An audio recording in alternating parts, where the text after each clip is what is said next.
السلام علیکم ورحمۃ اللہ وبرکاتہ۔ دوستو، آج جس موضوع کا ہم نے انتخاب کیا ہے وہ ہے برکت۔ برکت کیا ہے؟ برکت کو بیان نہیں، محسوس کیا جا سکتا ہے۔ جب آپ آمدن و اخراجات کے حساب و کتاب کے چکر میں پڑے بغیر اور بنا کسی ٹینشن کے اپنا کچن چلا رہے ہوں تو اسے برکت کہتے ہیں، چاہے آپ کی آمدن 1,00,000 ہو یا 1,000۔ اس کی سب سے بڑی نشانی دل کا اطمینان ہوتا ہے، جو کہ بڑے بڑے سیٹھوں اور سرمایہ داروں کو نصیب نہیں ہوتا۔ اگر برکت دیکھنی ہو تو سخت گرمیوں میں روڈ کھودتے کسی مزدور کو کھانے کے وقفہ میں دیکھ لیں، جب وہ دیوار کی اوٹ لے کر اپنی چادر پھیلا کر بیٹھتا ہے۔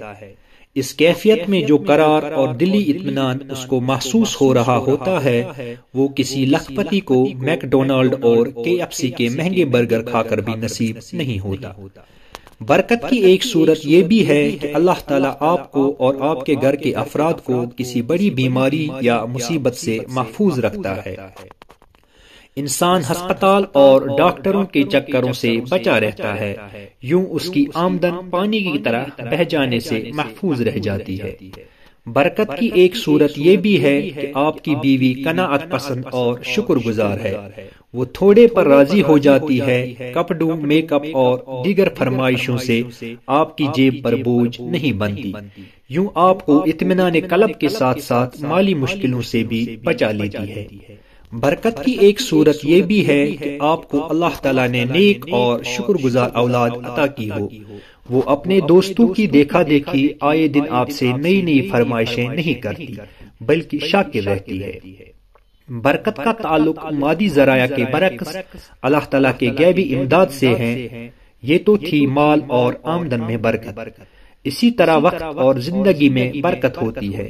وقت میں برکت یہ ہے کہ آپ کم وقت میں زیادہ اور نتیجہ خیز کام کر سکیں۔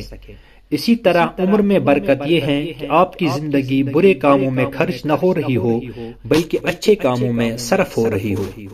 آپ کی کم محنت کا پھل زیادہ آمدن یا پیداوار کی صورت میں نکلنا بھی برکت ہے۔ برکت اللہ تعالیٰ کی طرف سے اپنے بندے کے لیے اسپیشل انعام ہے۔ برکت کے حصول کا نہایت آسان طریقہ صدقہ کرنا ہے یا کسی یتیم کی کفالت کرنا ہے۔ والسلام علیکم ورحمۃ اللہ وبرکاتہ۔